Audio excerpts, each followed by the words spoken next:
dua atau tiga itu semuanya lahir di rumah. Itu ingat. Jadi setelah aku kan merasa aduh enak sekali ini ikut senam ini ya, fit gitu ya, dan ketemu sama ibu-ibu yang lain gitu kan, asik gitu ya. Terus aku coba udah mau ikutan lagi gitu.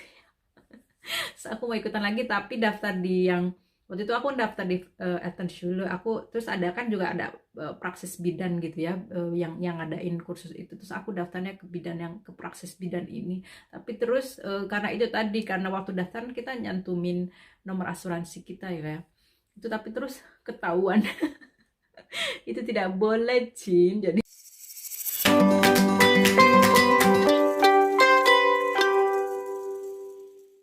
balik lagi ke soal lahiran itu. Jadi lahiran normal, lahiran sesar, water birth aku ngalamin sendiri prosesnya walaupun tidak berhasil. Um, ya itu tipe-tipe lahiran. Terus tempat melahirkan, kita beralih ke tema selanjutnya. Tempat melahirkan itu aku sudah sempat singgung ya. Jadi di rumah sakit bersalin, rumah sakit umum yang menyediakan bersalin, rumah sakit bersalin. Jadi sama gitu ya. Terus ada juga yang di klinik khusus bersalin. Jadi memang dia cuma klinik khusus bersalin. Kemudian juga ada yang bisa ngelahirin di rumah, brojol di rumah. Aku ke yang rumah sakit dulu ya. Jadi di persiapan kursus di kursus persiapan melahirkan itu biasanya kalau kita di kursusnya ngambilnya di Elternschule, di hari terakhir itu, di pertemuan terakhir nanti ada kunjungan tur rumah sakit untuk melihat-lihat. Tapi sebenarnya kalaupun di tempat kursus kita nggak ada session untuk kunjungan ke rumah sakit, tiap rumah sakit biasanya mereka punya juga bikin event khusus gitu untuk kunjungan ibu-ibu hamil untuk melihat, karena ini semacam apa ya, kayak semacam bukan kewajiban sih, pokoknya rumah sakit itu pasti punya program, rumah sakit bersalin itu pasti punya program yang namanya Besichtigung. Tinggal dilihat nanti jadwalnya kapan. Macam-macam jadwalnya, bisa sebulan sekali mereka bikin program itu, kalau nggak salah ya sebulan sekali. Tinggal nanti dicek aja rumah sakitnya ya. Jadi ada tour itu dan kita bisa lihat, jadi ditunjukin gitu nanti ruang bersalinnya kayak apa, nanti ruang nginepnya kayak apa. Terus kayak waktu itu kan aku kamar mandinya juga ditunjukin ya, kalau kita mau lahiran di air ya, waterboard dikasih tahu ditunjukin kayak apa. Nah di rumah sakit itu, jadi kita tadi aku bilang semua perlengkapan bayi disediain dan itu semuanya gratis. Termasuk kalau kita nginep juga ya, jadi semuanya itu gratis. Tapi di rumah sakit itu kita bisa ada namanya nyewa, namanya Familienzimmer. Familienzimmer itu adalah ruang keluarga. Jadi kalau kita nggak mau bayar ekstra, yang semuanya di cover asuransi itu, nanti setelah melahirkan kita akan nginepnya di satu ruangan yang gabung. Kalau di rumah sakit Indonesia itu mungkin kayak kelas 2 atau kelas 3 gitu ya. Jadi nanti gabung nginepnya itu, diinepinnya setelah bayi lahir itu nginepnya sama, walaupun nanti ini kalau buat ibu-ibu yang kuat dan tegar itu boleh langsung pulang ke rumah ya setelah lahirin, apalagi kalau lahiran normal. Tapi kalau lahiran sesar biasanya tetap harus di rumah sakit dulu nginep bersama. Jadi kalau yang kita yang di cover asuransi itu nanti dalam satu ruangan itu 2 atau 3 bed ya, 2 atau 3 campur dengan ibu-ibu yang lain. Itu tergantung, biasanya kalau kotanya padat gitu ya, rame gitu, biasanya bisa sampai 3. Aku kan nggak salah 3 juga waktu itu sempat. Nah itu, tapi kalau ada juga fasilitas di rumah sakit itu yang nyewa si Familienzimmer ini, ruang keluarga. Dan kalau kalau di rumah sakit di Jerman itu kan kita nggak boleh nginep ya anggota keluarga ya, cuma pasien yang boleh tidur di situ ya. Dan itu juga waktu ngelahirin sama. Jadi kalau kita ngambil yang standar gitu ya, itu cuma nanti ibu dan bayi yang nginep di situ. Suami, anggota keluarga itu cuma boleh berkunjung sesuai dengan jam besuk. Nah, kalau yang Familienzimmer ini yang kita bayar sendiri nyewa, biasanya per malam tarifnya jadi kayak hotel gitu ya. Itu suami atau anggota keluarga bisa nginep. Jadi memang kayak kayak ruang ruang VIP lah gitu ya di rumah sakit. Dan itu bayarnya 70 euro gitu kalau nggak salah ya. Tapi itu pun biasanya waiting list, jadi terbatas. Eh, sebelum sebelum dapetin ruang keluarga itu kita akan ditempatin dulu di yang ruang inap standar normal itu. Nanti kita kalau udah pindah ke ruang keluarga itu baru dicas lagi. Kalau misalnya kita jadi ambil ruang keluarga itu, karena ya nggak mudah ngedapetin ruang keluarga ini karena kita book dulu terus nanti dilihat apakah kosong atau enggak, dan biasanya nggak banyak juga. Jadi bagaimanapun karena karena di Jerman ini kan ya Cin penganut apa itu yang sama rata sama rasa sosialisme gitu ya Cin, dan semua itu kan di cover asuransi. Jadi yang didahulukan tentu saja yang itulah yang di cover asuransi. Jadi ruangan yang keluarga ini terbatas, biasanya nggak banyak, dan waiting list ya, nggak mudah ngedapetinnya. Aku yang pertama kebetulan sempet dulu nginep di yang standar biasa, tapi terus kita pindah karena aku ya kebetulan kan ya namanya masih masih anak pertama gitu ya, masih aduh romantisnya suami juga pengen nginep kan tidur bersama si anak pertama ini, si sulung yang baru lahir gitu. Jadi kita nyewa ruang keluarga tapi itu nunggu. Tapi yang kedua ini sesar, apa namanya, aku kan juga pengen karena aduh kalau yang sebenarnya tergantung pilihan juga sih. Ada ibu-ibu yang ah nggak apa-apa juga sih ngumpul dengan ibu-ibu yang lain gitu ya, bisa tukar cerita atau apa, tapi kan tergantung suasana hati ya Cin. Kadang-kadang juga aduh habis lahiran itu kita pengen tenang terus, sementara kita nggak tahu ya kadang-kadang kan si bayi itu nanti setelah lahiran itu selalu bersama kita, tidurnya juga sama kita di bed mereka sih, ada bed bayi yang bisa didorong-dorong itu, yang bisa dipindah-pindah, tapi kan sama kita. Terus kalau di satu ruangan sama bayi-bayi yang lain, kadang-kadang si bayi yang lain itu ada yang rewel lah, nangis terus gitu-gitu, sementara kita lagi pengen tenang, terus bayi rewel terus bayi kita jadi ikut bangun, jadi nggak bisa tenang kayak gitu-gitu ya. Jadi kalau aku dulu kalau aku dulu yang dua anakku ini, yang kedua juga aku pengen nyewa yang Familienzimmer itu, yang ruang keluarga itu. Tapi yang kedua ini agak-agak susah aku ngedapetinnya, sampai aku mohon-mohon ke suster, ke hebamme, yang kan nanti setelah melahirkan itu kita ditempatin di ruangan itu juga akan dikontrol terus ya, suster dateng, hebammenya juga dateng, juga dokter di tiap sehari sekali gitu ya, pagi atau kapan gitu pasti juga datang ngecek.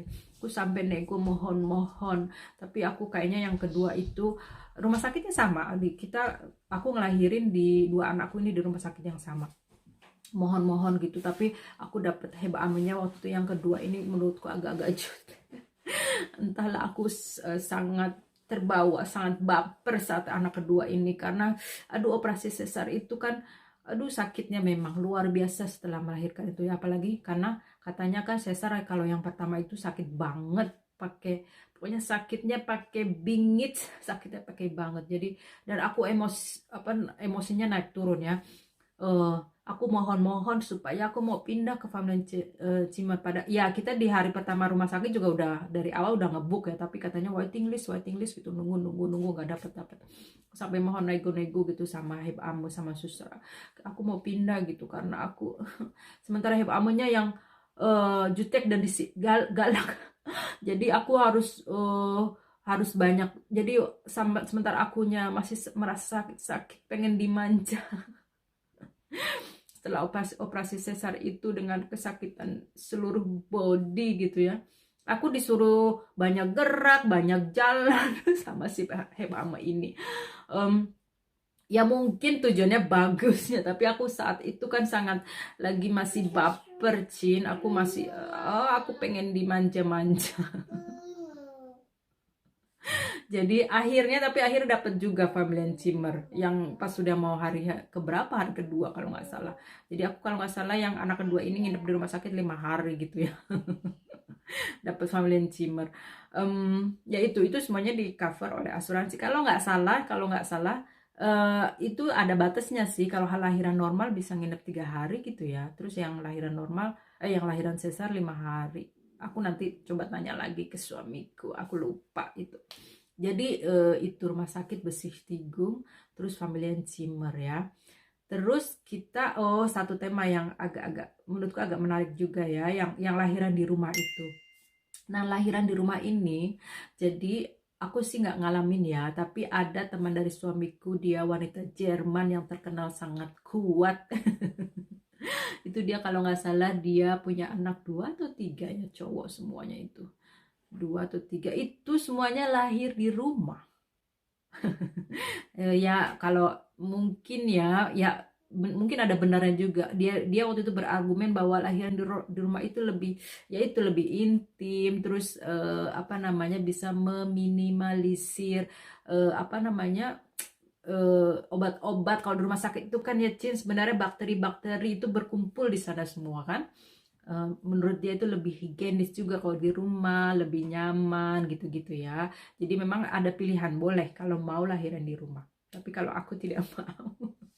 Karena misalnya kalau di rumah sakit itu kan itu tadi aku bilang kita dapat bayi, dapat baju walaupun minjem ya. Jadi selama bayi di rumah sakit itu nginep misalnya 3 hari atau 5 hari gitu ya. Itu dipinjemin. Jadi dan mereka kan nanti yang nyuci si baju ini. Jadi kalau apalah kotor segala macam, jadi kalau habis ganti baju si bayi ini ada tempat khusus buat baju kotor bayi terus dicuci gitu ya. Terus setiap hari pasti datang baru gitu ya. Sama popok, sama minyak segala macam itu disediain di rumah sakit. Jadi kalau kita lahiran di rumah kan fasilitas itu tidak ada ya. Ini aku agak-agak mental biasa lah. Aku suka diledekin juga sama suamiku yang suka cari-cari yang geretongan. Emak-emak ya Cin, malum. Ya itu. Jadi ya dia milih lahiran di rumah, dan itu boleh, bisa gitu ya.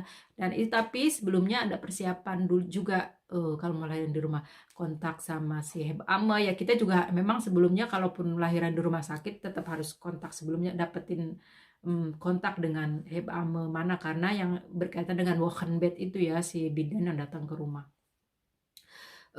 Kontak sama Hebame, terus ya kalau semuanya sehat-sehat aja, misalnya nggak ada masalah si bayi yang di dalam rahim dan ibunya juga sehat perkasa gitu, itu bisa lahiran di rumah. Eh, Cuman mungkin ini minusnya ya, kalau misalnya ternyata ada masalah, kan kita nggak tahu ya, hamil itu kan kayak semacam apa ya, sesuatu yang Überraschung, sesuatu yang misteri. Jadi kita nggak tahu apa yang akan terjadi ya.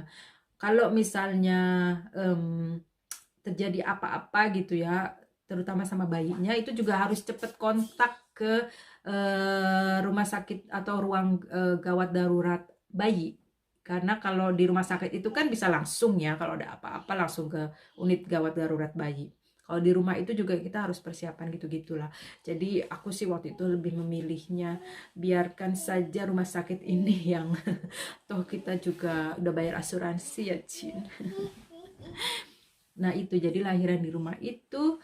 Terus apalagi yang kelewat ya? Oh iya, ini ada, tiba-tiba aku keinget ada yang lupa, Cin. Jadi setelah melahirkan itu, jadi di rumah sakit itu ya, setelah melahirkan itu, kan nanti juga dikontrol ya. Jadi bayi itu dikontrol sama ibu ini, dikontrol juga setelah melahirkan itu. Jadi setelah melahirkan, selama abis dari rumah sakit, setelah kita pulang ke rumah itu, kita harus tetap ada kontrol lagi sekali, biasanya sekali balik lagi ke Frauenarzt untuk kontrol terakhir ya.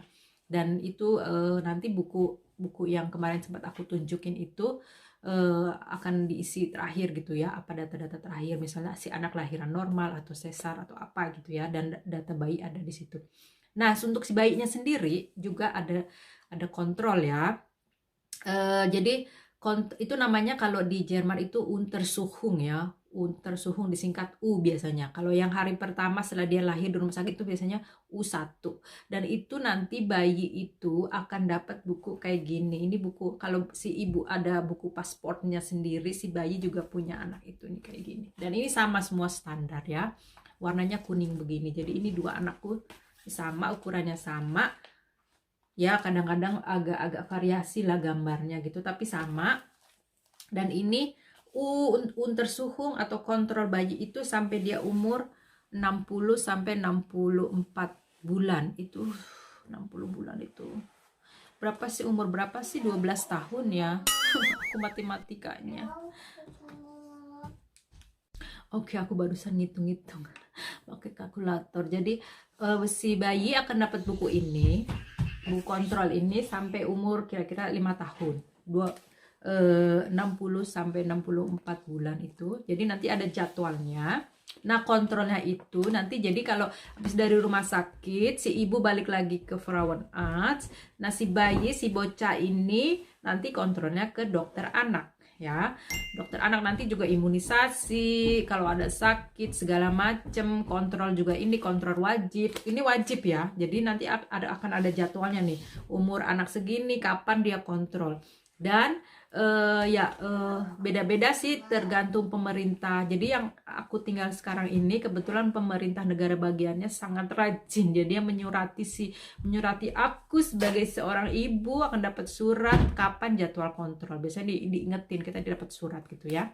Tapi yang sebelum pindah ke sini kan aku yang anak pertama aku sempat agak sampai umur berapa gitu di kota yang lama itu aku nggak dapat surat itu. Jadi tergantung masing-masing. Tapi nanti setiap kita kontrol ke dokter biasanya juga akan udah ada jadwalnya, termin namanya ya, jadwal imunisasi, jadwal dia kontrol, itu akan nanti janjian sama si dokternya. Jadi itu dapat ini, dan itu kan semua imunisasi, terutama imunisasi yang wajib ya, karena ada juga imunisasi yang tambahan, dan itu ya ada yang di cover asuransi, ada yang enggak, dan agak ribet urusannya gitu ya. Itu semuanya gratis ya, ditanggung oleh asuransi. Makanya aku pengen suatu saat ada episode khusus yang bahas soal asuransi yang membuat hidup semua rakyat di sini lebih sejahtera, terasa lebih sejahtera ya, dari semua level. Jadi nggak ada yang miskin banget, nggak ada yang kaya banget. Itu juga karena asuransi dan sistemnya yang berbeda ya.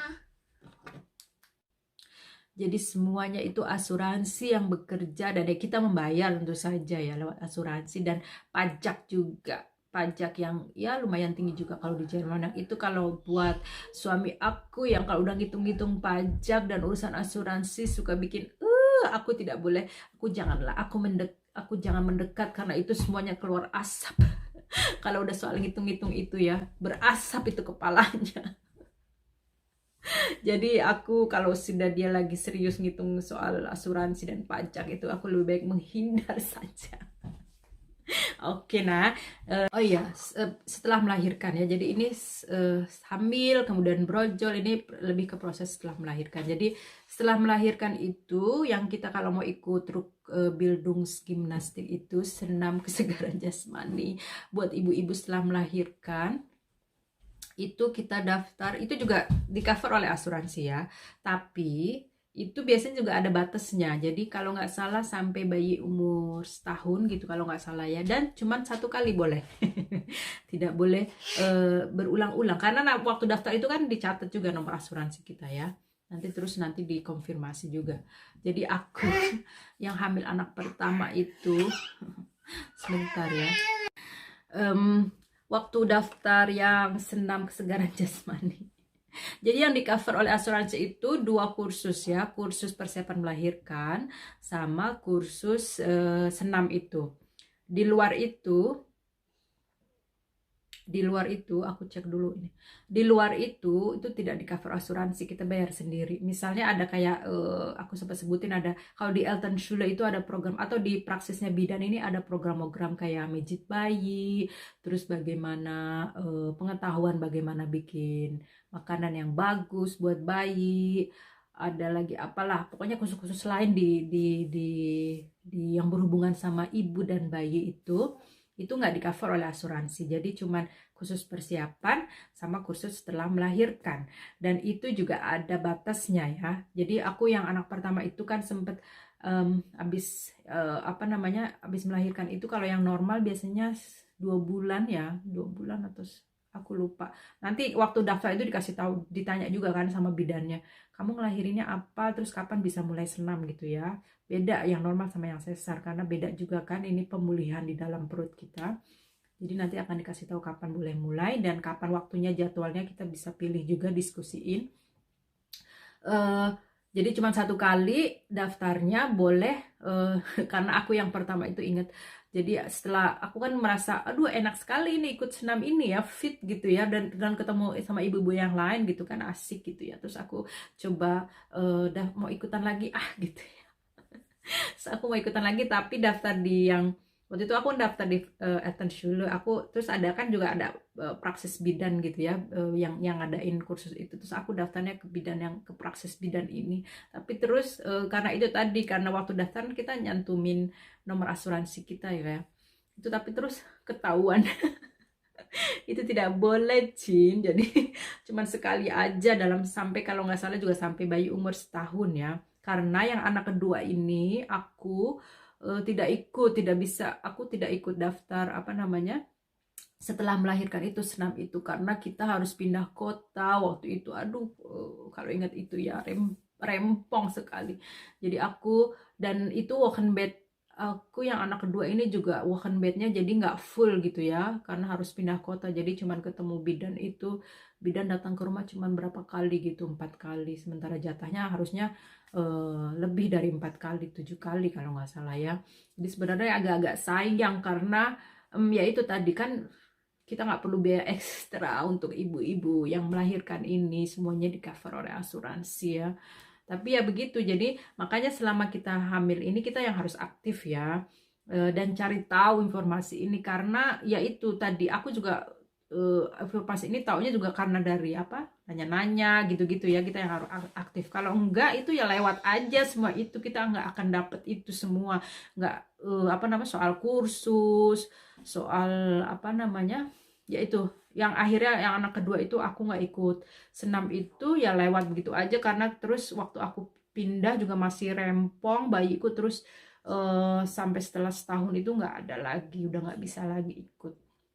Jadi itu ceritanya ya, semoga berguna buat kalian-kalian, anda-anda yang lagi mencari informasi soal kehamilan dan kelahiran di Jerman. Oh iya, jadi ingat, karena ternyata waktu aku kan, kita sempet ya berkunjung nginap gitu ya ke Spanyol, ada teman dari suamiku, dan dia itu kebetulan juga emak-emak gitu ya. Jadi sebagai sesama emak-emak, kita waktu itu bertukar cerita. Terus aku tanya, kalau di Spanyol ada nggak kayak gini, kayak yang di Jerman gitu ya, ada walk-in bed, ada bidan datang ke rumah, terus ada senam-senam gitu setelah melahirkan. Terus dia bilang, nggak ada tuh. Nggak ada yang kayak begitu-begitu katanya di Spanyol. Ini kata temanku yang di Spanyol itu, kata teman kami, teman kita, karena dia sebenarnya kenal sama suamiku, terus aku baru kenal gitu ya. Nggak ada, jadi cuma di Jerman. Jadi ya semoga informasi-informasi ini berguna ya.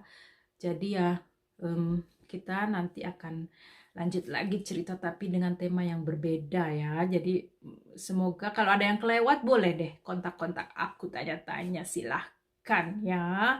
Oke, sampai ketemu lagi di episode selanjutnya. Ciao ciao.